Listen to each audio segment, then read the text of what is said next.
Goeiemiddag volk van Israel, ek bring vandag vir julle woord, dis die 25ste Julie 2025 en ons lees daar in die boeke van Esegiel tans nou die profesie wat in vervulling is, in Esegiel 18 vers 21. Maar as die goddelose hom bekeer van al sy sondes, wat hy gedoen het, en al my insetting onderhou, reg en geregtigheid doen, met ander woorde, die boeke van Moses, sal hy sekerlik lewe. Hy sal nie sterwe nie. Onthou, Vader het in gelykenisse gespreek.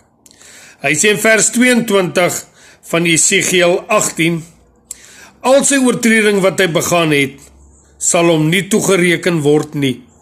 Deur sy geregtigheid wat hy gedoen het, sal hy lewe. Met ander woorde, as jy die boeke van Moses begin studeer en luister, en die Sabbat onderhou,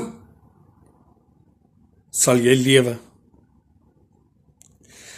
Hy sê daar so in die boeke van Esegiel 18 vers 31, werp al julle oortreding waardeur julle oortree het van julle af weg, maak vir julle 'n nuwe hart en 'n nuwe gees, want waarom wil julle sterwe, o huis van Israel?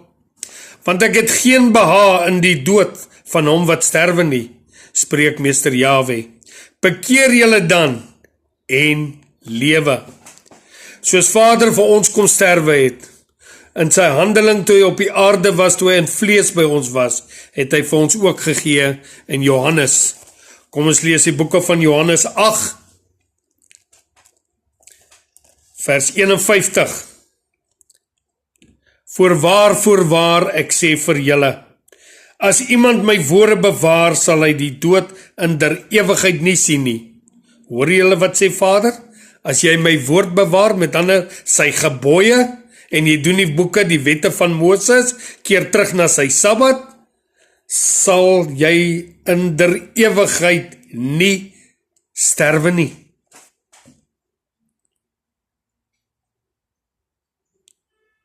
So volk, wat ek julle leer vandag is, as ons sy wil doen, Torah, sy wil, Vader spreek in gelykenis, dan luister hy na jou, hy kyk na jou, hy verhoor jou.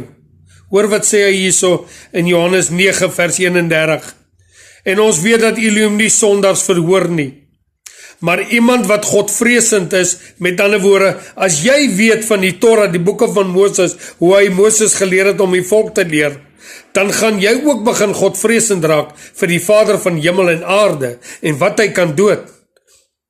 Hy kan jou doodmaak en hy kan jou weer lewendig maak. Satan kan jou doodmaak, maar lewendig glad nie, dit sit nie in hom nie.